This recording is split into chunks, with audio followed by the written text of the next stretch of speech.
What's up guys, Sanjot Keer here, welcome to YFL. पुरानी दिल्ली का mutton korma. Now this is one of the most incredible mutton preparations. पुरानी दिल्ली में बहुत ही मशहूर है रेसिपी. वहाँ जब जाओ ना तब मटन कोरमा साथ में खमीरी रोटी डुबा कर खाओ वो कोरमे के अंदर, मज़े आ जाते हैं इसको खाने में. एंड बहुत लोगों को एक्चुअली लगता है कि ये मटन कोरमा घर पर बनाना बहुत मुश्किल है. एक्चुअली बहुत ही सिंपल सी रेसिपी. इनफैक्ट मैंने इतनी सिंप्लीफाई कर दी है कि आप घर पे इसे आसानी से बना पाओगे और बेस्ट रिजल्ट्स मिलेंगे. बेसिकली एकदम फ्लेवरफुल मटन की प्रिपरेशन, खुशबूदार, और एक यूनिक चीज़ होती है इसमें, कोरमा जो ना दानेदार बनता है. कोरमे में दाना होता है, वो दाना कैसे घर पे लाना है वो भी आपको बता रहा हूँ. और मटन अच्छे से गला होना चाहिए, खमीरी रोटी के साथ खाओ, मज़े आ जाने चाहिए. और अगर मटन नहीं खाते हो ना तो पुरानी दिल्ली वाला चिकन कोरमा की रेसिपी ऑलरेडी चैनल पर अपलोडेड है. इनफैक्ट उसी वीडियो में बहुत सारे रिक्वेस्ट आए थे मटन की रेसिपी शेयर करने के लिए, इसलिए आज ये रेसिपी आप सबके साथ शेयर कर रहा हूँ. और अगर आपने अभी तक चैनल को सब्सक्राइब नहीं किया हुआ है तो जल्द से जल्द सब्सक्राइब कर लो, so that you can watch more such incredibly delicious recipes and make them at your home. अब ये पुरानी दिल्ली का एकदम अमेजिंग वाला मटन कोरमा घर पे कैसे बनाते हैं, चलो देख लेते हैं. तो सबसे पहले एक इम्पॉर्टेंट कंपोनेंट बिरिस्ता बनाना है. उसके लिए 5 प्याज ले लिए, लगभग 350 ग्राम प्याज ले लेने और छील लेना है. उसके बाद काटने के लिए सबसे इजी मेथड है, आप एक ये मैंडलिन ले लीजिए. एक स्लाइसर होता है ना प्याज जिसमें स्लाइस कर सकते हो, इसमें इस तरीके से एकदम केयरफुली आप प्याज को स्लाइस कर सकते हो. बहुत आसानी हो जाती है, काम फटाफट हो जाता है, इवन स्लाइसेस मिल जाते हैं तो बिरिस्ता भी इवनली फ्राई होता है. अगर स्लाइसर नहीं है डेफिनेटली चाकू की मदद से भी आप आसानी से प्याज काट सकते हो. मैंने पहले कई बारी चैनल पर बिरिस्ता कैसे बनाते हैं वो बताया हुआ है चाकू से ही काट के, तो नीचे लिंक मेंशन कर दूंगा. स्लाइसर है, इस तरीके से सारे प्याज को कट कर लीजिए. आपको इस तरीके से स्लाइसेस मिल जाएंगे और लेयर्स खुल जाएंगे प्याज के, जो हमको बिरिस्ता के लिए चाहिए. 2 मिनट में आपका काम हो जाएगा. एक बार प्याज इस तरीके से आपने स्लाइस कर लिया है. अब फ्राई करने के लिए एक डीप बर्तन ले लीजिए. बर्तन के अंदर आपने तेल ऐड करना है. तेल जैसे हम डीप फ्राई करते हैं उतना तेल नहीं लेंगे. तेल आप देख सकते हो मैंने कितना तेल लिया है. बस प्याज इसमें डूब जाए उतना ही आपको तेल लेना है. गैस शुरू कर लेनी है. गैस शुरू करके मॉडरेटली हॉट ऑयल आपको चाहिए, यानी कि एकदम खौलता हुआ गर्म नहीं होना चाहिए. थर्मोमीटर घर पे यूज़ करते हो 150 से 165 डिग्री सेल्सियस के बीच में आपका तेल होना चाहिए. अगर नहीं करते हो तो मॉडरेटली हॉट ऑयल. एक बार तेल गर्म हो जाए, इसके अंदर आपने जो स्लाइस किए हुए प्याज हैं वो ऐड कर देने हैं. तेल पहले कम लग रहा होगा, लेकिन प्याज को ऐड करने के बाद तेल का लेवल भी ऊपर राइज होगा तो प्याज अच्छे से डूब जाएंगे. आप देख सकते हो बस प्याज के सरफेस लेवल तक ही हमारा तेल है. इतने ही तेल की आपको रिक्वायरमेंट है, ज़्यादा तेल मत लीजिए नहीं तो तेल की वेस्टेज होती है. अब मीडियम हाई फ्लेम पर, या आपकी अगर गैस छोटी है तो हाई फ्लेम, गैस बड़ी है तो मीडियम हाई फ्लेम पर आपको रखना है. और बीच बीच में से स्टर करते रहना है. स्टर करते रहिए ताकि लेयर्स जो प्याज के हैं वो खुले और घूमते रहें कि इवनली फ्राई हो. और इसे आपको तब तक करना है जब तक कि प्याज अपना रंग चेंज करना शुरू कर दे. और ये ऊपर आप देख सकते हैं ऐसे बबल्स आते रहेंगे. बेसिकली प्याज अपना मॉइस्चर छोड़ रहा है और धीरे धीरे ये कैरेमलाइज होते रहेगा, फ्राई होते रहेगा, जब तक कि हमको राइट कलर नहीं मिल जाता तब तक इसी तरीके से फ्राई करना है. तेल का टेम्परेचर आपको कंट्रोल करना पड़ सकता है. अगर तेल बहुत ज़्यादा गर्म है तो जल्दी जल्दी प्याज कलर पकड़ेंगे, तो गैस को लो करनी है. और अगर ऐसे लग रहा है बबल्स ही नहीं आ रहे हैं, प्याज पक ही नहीं रहा है, तो आपको गैस को बढ़ाना है. इतना कंट्रोल आपको यहाँ पर करना है. आप देख सकते हो एक स्टेज के बाद प्याज आपका ऐसे गुलाबी रंग का हो जाएगा, पिंकिश हो जाएगा, यानी कि ये पक रहा है और अभी जल्द ही ये लाइट गोल्डन होना शुरू हो जाएगा. तो यहाँ पर ध्यान देना है, स्टर करते रहना है बीच बीच में. एक बार कुछ ये थोड़ा थोड़ा ऐसे लाइट गोल्डन ब्राउन होना शुरू हो जाए, ध्यान दीजिए इस स्टेज पर, क्योंकि अब रंग जो है प्याज का बहुत जल्दी से बदलेगा. इस स्टेज पर आप गैस को थोड़ा सा लो भी कर सकते हैं. बस कुछ ही टाइम में आप देखेंगे फटाफट से रंग अचानक से चेंज करेगा प्याज. कुछ इस तरीके से लाइट गोल्डन ब्राउन जब प्याज हो जाए, इस स्टेज पर आपको कुकिंग रोकनी है. प्याज को आपको छान कर निकालना है. तो एक झारे की मदद से प्याज को निकाल लीजिए और हल्का सा ऊपर से प्रेस कीजिए कोई स्पैचुला से, चम्मच से, कि एक्सेस ऑयल यहाँ पर निकले.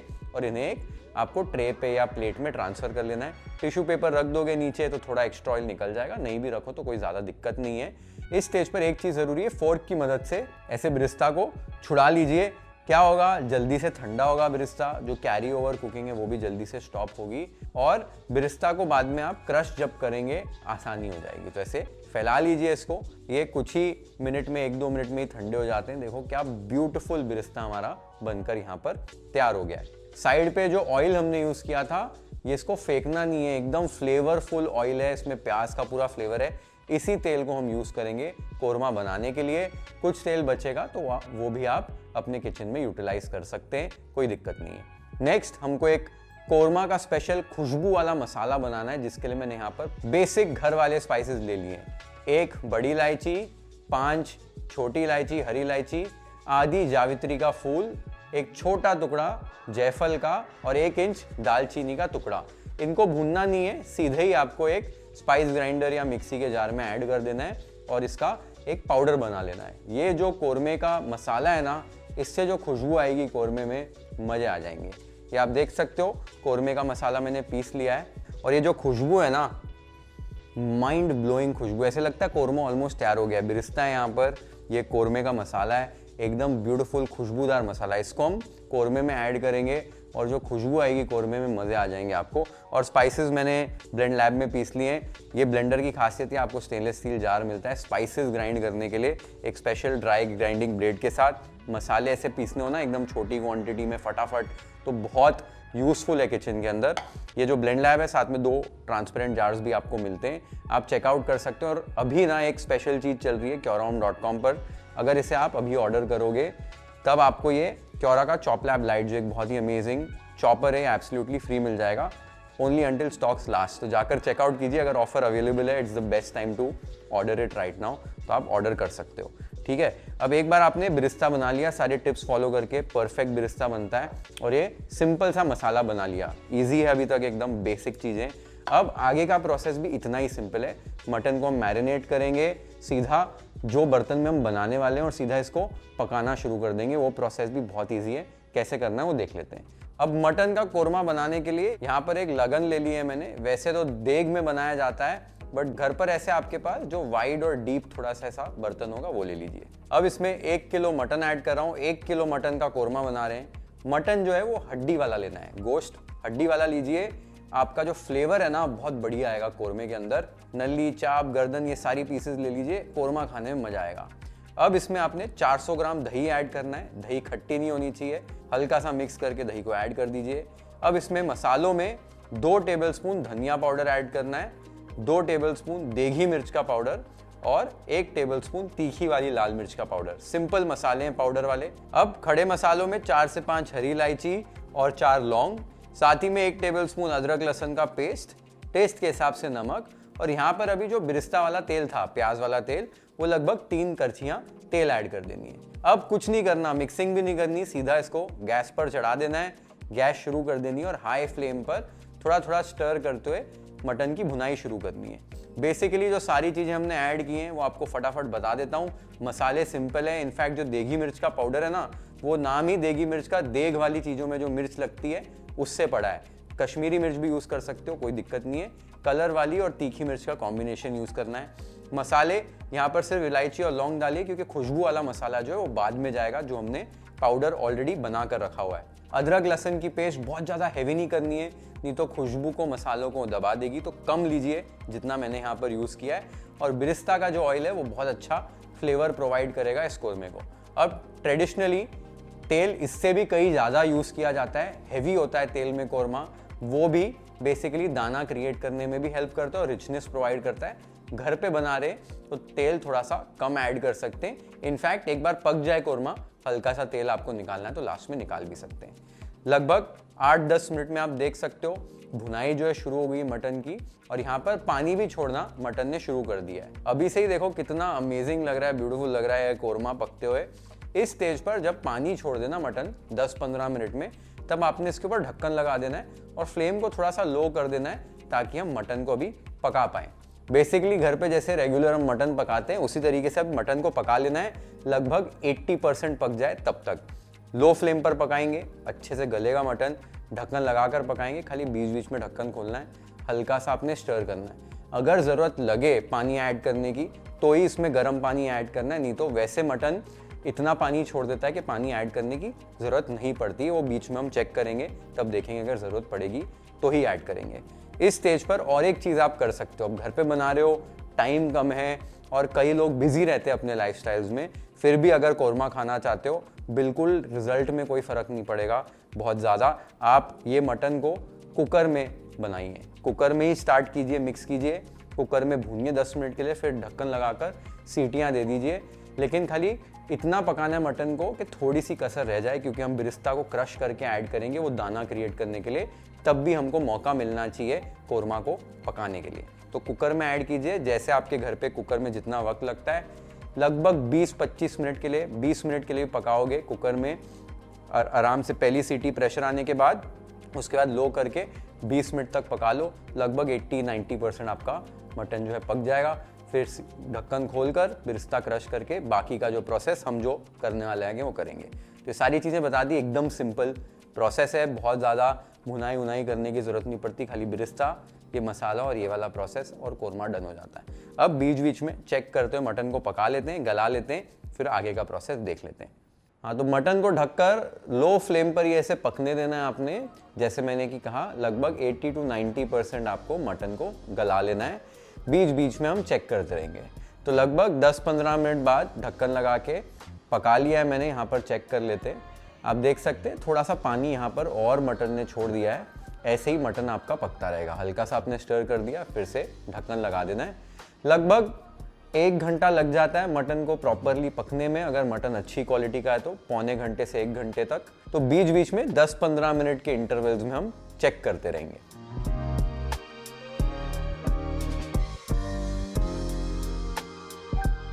तो यहाँ पर लगभग टोटल 1 घंटा हो गया है। 10 मिनट हमने पहले पकाया था और फिर लगभग पौना घंटा 50 मिनट हो चुके हैं, ढक्कन लगाकर मैंने पका लिया है।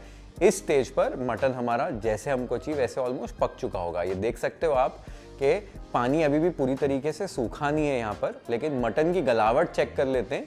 मटन में हल्की सी बस कसर ही रह गई है, तो परफेक्ट हमारा मटन पक गया। इसी तरीके से पकाना है, भले आप कुकर में पका रहे हैं या खुले बर्तन में पका रहे हैं। यहाँ पर आपको दाना भी दिखा देता हूँ। ऑलरेडी यहाँ पर बिना बिरिस्ता ऐड किए भी देखो दाना बनना शुरू हो गया है ये हमारे कोरमा में। कोरमा दिख भी बहुत बढ़िया रहा है, सुगंध भी इनक्रेडिबल आ रही है। लेकिन मेन काम अभी बाकी है लास्ट का। अभी हमको करना ही है कि इसमें दाना क्रिएट करने के लिए बिरिस्ता ऐड करना है। तो बिरिस्ता को डायरेक्टली नहीं ऐड करेंगे, बिरिस्ता ना क्रंची हो जाता है, क्रिस्पी हो जाता है। तो इसको इस तरीके से ऐसे मसल देना है, क्रश कर लेना है। ऐसे बिरिस्ता को अच्छे से क्रश कर लीजिए। ये जो क्रश्ड बिरिस्ता है ना, ये बेसिकली दाना क्रिएट करेगा कोरमा के अंदर। अब देख सकते हो क्या बढ़िया तरीके से क्रश हो गया बिरिस्ता। इसे अभी कोरमे में ऐड कर दीजिए। बिरिस्ता ऐड करने के बाद साथ ही में 1 टेबलस्पून इसमें धनिए का पाउडर यहाँ ऐड कर दीजिए। धनिए की बहुत बढ़िया खुशबू आती है। अच्छे से आपने मिला लेना है सारी चीज़ों को। मिला रहा हूँ जब, यहाँ पर आप देख सकते हो थोड़ा सा गाढ़ा लग रहा है कोरमा, तो कंसिस्टेंसी यहाँ पर एडजस्ट करनी है। तो गर्म पानी ऐड कर रहा हूँ। आप कंसिस्टेंसी आपके प्रेफरेंस के हिसाब से रख सकते हैं। मुझे थोड़ा सा ऐसे लटपटा सा ही कोरमा अच्छा लगता है, बहुत ज़्यादा ढीला कोरमा नहीं अच्छा लगता है। तो आप देख सकते हो मैंने कैसी कंसिस्टेंसी यहाँ पर बना ली है। इस स्टेज पर अभी फ्लेम को हाई रखना है आपने और मटन की जो कसर है उसको पूरा कर लेना है। और बहुत ज़्यादा बिरिस्ता के साथ पकाने की ज़रूरत नहीं पड़ती है, दाना अपने आप बन जाता है। ऑलरेडी आप देख सकते हो दाना बनना शुरू हो गया है। लगभग 10 मिनट में यहाँ पर मटन की जो गलावट है कंप्लीट हो जाएगी एकदम। आपके मटन की क्वालिटी पर और गैस की फ्लेम पर डिपेंड करेगा और क्वांटिटी पर भी डिपेंड करेगा कि कितना टाइम लगता है। तो वो आप कम ज़्यादा कर सकते हैं। बेसिकली मटन अच्छे से गल जाना चाहिए, एकदम हड्डी नहीं छोड़ देना चाहिए, गल जाना चाहिए, ताकि आप सर्व करने से पहले जब इसको थोड़ा सा रेस्ट दोगे तो गलावट तब कंप्लीट हो जाएगी। तो मैंने यहाँ पर सिर्फ 10 मिनट के लिए इस कोरमा को पकाया है। आप देख सकते हो क्या बढ़िया तरीके से रोगन ऊपर आ गया है। तो गलावट आपको चेक करा देता हूँ। क्या आप देखो गलावट एकदम परफेक्ट होगी। हल्की सी एकदम 2-3% की कसर है, वो रेस्ट देने में एकदम परफेक्ट हो जाएगी। दाना भी आपको चेक करा देता हूँ। ये देखो कोरमा ऐसे बनता है, एकदम दानेदार देगी कोरमा, परफेक्ट। घर पर एकदम सिंपल तरीके से रिजल्ट आपको मिले। अब लास्ट का पार्ट है, बट बहुत इंपॉर्टेंट चीज़ है। यहाँ पर टेस्ट कर लो, नमक एडजस्ट कर लो, क्योंकि नमक हमने एकदम स्टार्टिंग में मैरिनेशन में ऐड किया था। नमक हल्का सा कम लग रहा था तो वो ऐड कर दिया है। साथ में जो कोरमा वाला स्पेशल खुशबू वाला मसाला है वो ऐड कर देना है यहाँ पर। ये ऐड करते ही बढ़िया सी खुशबू आ जाएगी कोरमा में। और थोड़ा सा केवड़े का पानी, केवड़े का एसेंस जो है वो अवॉइड करो। अगर यूज़ भी कर रहे हो तो बस हल्का सा 1 ड्रॉप उसमें थोड़ा सा पानी मिला के ऐड करना, नहीं तो केवड़े का पानी, नहीं तो बहुत स्ट्रॉन्ग जो फ्लेवर होता है ना केवड़े का, वो मज़ा नहीं आता। एकदम हल्का फ्लेवर होना चाहिए केवड़ा का। बस स्टर कर लो सारी चीज़ों को। पूरे किचन में कोरमा की बढ़िया सी माइंड ब्लोइंग ज़बरदस्त खुशबू आ रही है और कोरमा दिख क्या बढ़िया रहा है। हमारा पुरानी दिल्ली वाला देगी कोरमा बनकर तैयार हो गया है। अभी गैस को आपने बंद कर देना है। और यहाँ पर ना आपको एक टिप दे रहा हूँ कि जब भी आप मटन चिकन कुछ भी बना रहे हैं, स्पेशली मटन बना रहे हैं, तो उसमें ना थोड़ी सी कसर छोड़ दो, 2-3% की, 5% की भी छोड़ सकते हो।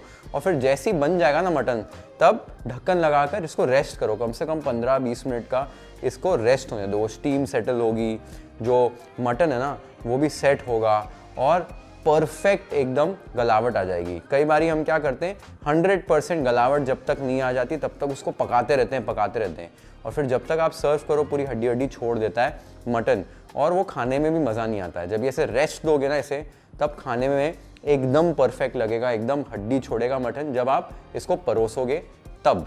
तो इसको भी रेस्ट कर लेना है। रेस्ट एक बार आपने दे दिया, परफेक्ट मटन कोरमा आप इंजॉय कर सकते हैं।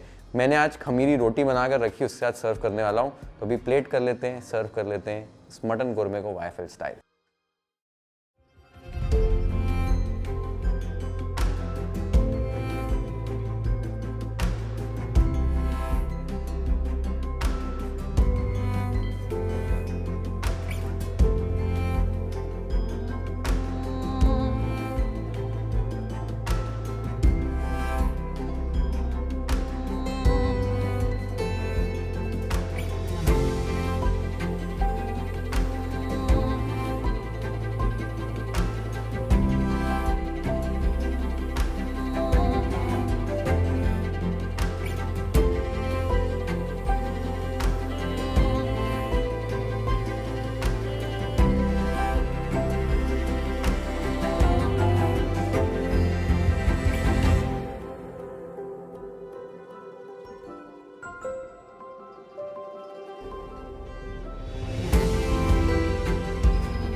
क्या माइंड ब्लोइंग मटन कोरमा बनता है ये। टेक्सचर आपने देखा, कंसिस्टेंसी देखी आपने, सुगंध आप ले नहीं सकते हो, लेकिन भाई क्या सुगंध, अभी तक हाथ मेरे उंगलियों में से अभी भी वो सुगंध आ रही है। इतना डिलीशियस ये कोरमा बनता है, स्पेशली खमीरी रोटी के साथ ना खाने में बहुत मज़ा आता है।